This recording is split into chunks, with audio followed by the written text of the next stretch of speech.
Electronic media వాళ్ళకి అందరికీ నా హృదయపూర్వకమైన నమస్కారాలు. నన్ను నిజం చెప్పమంటారా, అబద్ధం చెప్పమంటారా? నిజమే చెప్పాలంటే ప్రమాణపూర్తిగా ఈ సినిమా ఎలా ఉందో నాకు తెలియదు. కానీ ఎలా ఉందో తెలియాలంటే సినిమా చూడక్కర్లా, సోహెల్ గారిని చూస్తే చాలు. ఎందుకంటానంటే ఇప్పుడు ఒక సాంగ్ నేను చూసా. సాంగ్ బాగా చేయటం వేరు, సాంగ్ కొరియోగ్రాఫర్ చెప్పినట్టు చేయటం వేరు. సాంగ్ ప్రతి మూమెంట్లో, ప్రతి షాట్లో తన విగర్, తన కసి, నేను చాలా బాగా డాన్స్ చేసి చూపించాలి అన్న పట్టుదల కనపడింది. ఆ పట్టుదల సాంగ్లో ఉంటుంది, నటనలో ఉంటుంది, సీన్స్లో ఉంటుంది, అన్నిట్లో ఉంటుంది, సినిమా మేకింగ్లో ఉంటుంది, సినిమా సక్సెస్లో కూడా ఉంటుంది. ఆ ఒక్క సాంగ్ జారు ఈ cinema it's going to super duper hit of the cinema. ఒకటి. నెంబర్ 2, ఈ సినిమా గురించి ఇవి బ్రహ్మానందానికి పెద్ద పనేం లేదనుకుంటాను. నిన్న ఒక సినిమాకి వెళ్ళాడు, ఇవాళ ఒక సినిమాకి వచ్చాడు. వీళ్ళకి ఇదే పనేమో అనుకుంటారేమో, నాకు తెలీదు. కాకపోతే మై మోటో ఈజ్ చిన్న సినిమాలు, చిన్న ఆర్టిస్టులు, చిన్న అంటే ఇన్ ది సెన్స్ అప్కమింగ్ అని. ఎందుకంటే ఇంగ్లీష్లో ఒక మాట ఉంది, అదేంటంటే you can criticise an old man because you know what he is. Don't criticise an young man because you don't know what he will be అని. కాబట్టి తర్వాత వీళ్ళు ఎలా అవుతారో ఏంటో తెలియదు. ఇప్పుడు నా ఎదురుగా కూర్చున్నాడు రోషన్ గారు, రేపు పొద్దున వాడు ఒక అమితాబ్ బచ్చన్ అయినా మనం ఆశ్చర్యపోవాల్సిన పని లేదు. కాబట్టి ఎప్పుడెప్పుడు ఎవరెవరు ఏమేమి అవుతారో తెలియదు. ఇలాగా చిరంజీవి గారు కూడా ఒకప్పుడు మామూలు ఒక చిన్న నటుడు మాత్రమే. ఆ తర్వాత ఎవరి స్టార్స్ ఎలా ఉన్నాయో, ఎవరి గొప్పతనం ఎలా ఉందో, ఎవరి టాలెంట్ ఎలా ఉందో, ఎవరి డెస్టినీ ఎలా ఉందో, అలా మనం దాన్ని మలుచుకుని మన కష్టం మనం చేసుకుంటూ వెళ్ళిపోతే ఎప్పటికైనా సరే నీళ్లు పడక మానవు. తవ్వుకుంటూ వెళితే ఒక్కోసారి 100 అడుగులకే పడతాయి, ఒకసారి 150 అడుగులకు పడతాయి, ఓసారి 1000 అడుగులైనా పడదు, అయినా సరే పడతాయి. ఎందుకంటే భూమిలో నీళ్లు ఉంటాయి కాబట్టి. ఎప్పటికైనా మన అదృష్టం మనకు ఉంటుంది, మన ఖాతా మనకు ఉంటుంది కాబట్టి. So I believe in that. ముఖ్యంగా ఇతను నాకు ఫోన్ చేసి, గురుగారు నేను ఇట్లా సినిమా చాలా ఇది మా వేణుగోపాల్ చెప్పాడు ఇందాక, బెక్క వేణుగోపాల్ చెప్పాడు. దీనికి ఉన్న చరిత్ర అంతా చెప్పాలంటే అతను సినిమా తీయొచ్చు అది.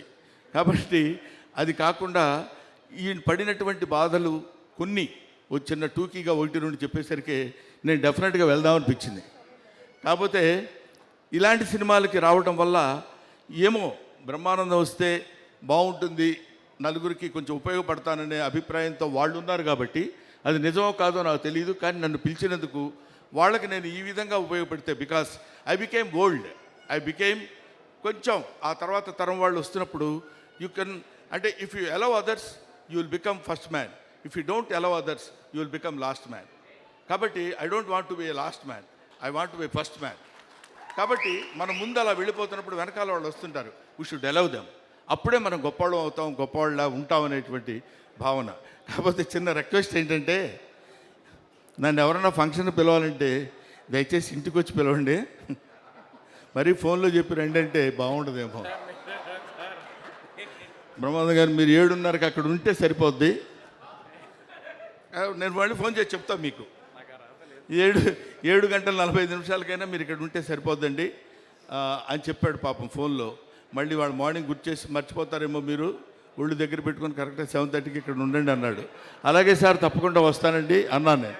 అంతలోకి నేను ఫోన్ చేస్తే సుమకు ఫోన్ చేస్తే ఇంకా స్టార్ట్ చేయలేదు డాడీ, కొంచెం టైం పడుతుందేమో అన్నట్టు మాట్లాడితే సరే మరి సోహెల్ గారు 7:45కి ఇక్కడ ఉండమన్నారమ్మా అని. అది అలా అనిపించింది. అంటే నేను అనేది ఏంటంటే ఊరికే జస్ట్ జోవియల్గా చెప్తున్నాను. మనం ఒకడికి ఉపయోగపడితే నువ్వు ఎదుటివాడికి ఏం చేయాలనుకుంటావో అది భగవంతుడు నీకు ముందే చేస్తాడు. Simple logic. నువ్వు ఎదుటివాడికి ఏం చేయాలనుకుంటావో అది భగవంతుడు నీకు ముందే చేస్తాడనడానికి ఆ కసి ఎప్పుడు ఊరికే పోదు.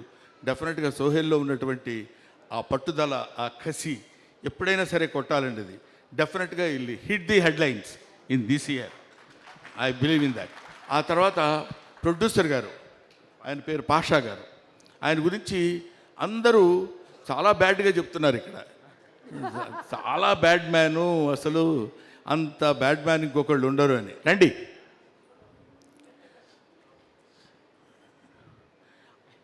ఎందుకంటే ఇలాంటి వాళ్ళు సినిమాలు నమ్మి, స్టోరీస్ని నమ్మి, కథను నమ్మి సినిమాలు తీసేవాళ్ళు అతి తక్కువ మంది, అతి కొద్ది మంది, అతి అరుదైన మంది ఉంటారు.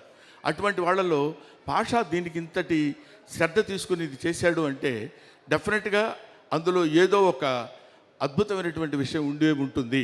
కాన్ఫిడెన్స్. ఎందుకంటే బిజినెస్ పీపుల్ వాళ్ళు పైకి కనపడరు, ఊరికేదో సినిమాల్లో సంబంధం లేనట్టు ఏదో మెదలకుండా అమాయకంగా అలా ఉంటారు. కానీ ఎక్కడ ఏది పెడితే ఎంత వస్తుందో మొత్తం తెలిసినటువంటి వీళ్ళు చాలా గట్టోళ్ళు వీళ్ళు. సో ఇది తర్వాత ఇందాక రైటర్ ఒక ఆయన పేరు రాకేష్ మరి రెచ్చిపోయాడు అసలు టోటల్గా.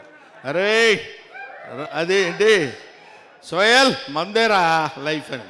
Very good, I wish all the best Rakesh. డెఫినెట్గా మా లక్ష్మీ భూపాల్ ఉన్నాడు, తను ఏది ఉన్నది ఉన్నట్టు నిష్కర్షగా మాట్లాడగలిగినటువంటి రైటర్. ముఖ్యంగా అతనిలో నాకు నచ్చిన పాయింట్ ఏంటంటే రాకేష్ చాలా బాగా రాశాడు ఈ సినిమాకి డైలాగ్స్, నేను విన్నాను ఇందాక అన్నప్పుడు అతని పెద్ద మనసు మనకు అర్థమైంది. ఎందుకంటే నెక్స్ట్ వచ్చే కుర్రాళ్ళని మనం అప్రిషియేట్ చేయటం అనేది నేర్చుకోవాల్సినటువంటి విషయం. ఆడ మొహం ఆడ ఏం చేస్తున్నానండి, ఆడ బాగుంది, ఆడ ఏముందండి అనేటువంటి ఆ చీప్ మాటలు మనం మాట్లాడకుండా మనం ఎలా అయితే ఉన్నామో, మనం అత్తా ఒకింటి కోడలేలాగా మనం కూడా ఒకప్పుడు చిన్నపిల్లలమే, చిన్న ఆర్టిస్టులమే, డైరెక్టర్ని పిలిస్తే సార్ అని వెళ్ళిపోయిన వాళ్ళమే. ఇవాళ ఏజ్, అనుభవం ఇవన్నీ పెద్ద ఇచ్చేవాం కాబట్టి మనం కూడా చాలా గొప్పవాళ్ళుగా ఉన్నప్పుడు రేపొద్దున దే విల్ బికమ్. అందుకనే man is nothing but the combination of flesh and blood, he is the combination of problems అన్నాడు ఒక మహానుభావుడు. ఎందుకంటే మనకు ఎన్నో సమస్యలు వస్తుంటాయి, ఆ సమస్యలన్నింటినీ ఎదుర్కొని నిలబడి మళ్ళీ ఒక్క దెబ్బ కొట్టి దిస్ ఈజ్ మీ, ఇది నేను అని ప్రూవ్ చేసుకునేటువంటి స్థితి కలుగుతుంది. ముఖ్యంగా బూట్ కట్ బాలరాజు అందరికీ ఇస్తున్నావు ప్యాంట్లు, ఒక్కళ్ళకైనా? ఓకే, నేను ఎవరికైనా నమ్ముకుందామని, ఎందుకంటే నువ్వు ఇచ్చే ప్యాంట్ నాకు సరిపోదు. సో ఈ బూట్ కట్ బాలరాజు అనే ఈ సినిమా సూపర్ డూపర్ హిట్ అవ్వాలని మనస్ఫూర్తిగా కోరుకుంటున్నాను. ఇందాక మాట్లాడిన వాళ్ళలో ఒకతను ఉన్నాడు, అది చూస్తేనే భయం వేస్తుంది. ఎందుకంటే ఎక్కువ కాదు అసలు మాట్లాడలేదు. గోకుల్ భారతి డిఓపి. అమ్మో, అసలు అతను ఎలా ఉన్నాడో అంత అద్భుతంగా తీసుంటాడు ఫోటోగ్రఫీ. మది గారి దగ్గర అసిస్టెంట్ అండ్ ఇప్పుడు దీనికి మనకి డిఓపిగా రియలీ నేను చూశాను కొన్ని సీన్స్ అవి చూసినప్పుడు, అద్భుతమైన photography DOP. So I wish him all the best, you will have bright future my dear DOP. So of course నేను అందరినీ కవర్ చేశాను అనుకుంటున్నాను. ఏమైనా నాకు ఇలాంటి అవకాశం నాకు కల్పించడం, ఎందుకంటే నేను మీ అందరికీ ముఖ్యంగా యంగ్స్టర్స్కి ఉపయోగపడాలనే నా ఈ కోరికను నెరవేర్చినందుకు మీకు మనస్ఫూర్తిగా ధన్యవాదాలు తెలియజేసుకుంటూ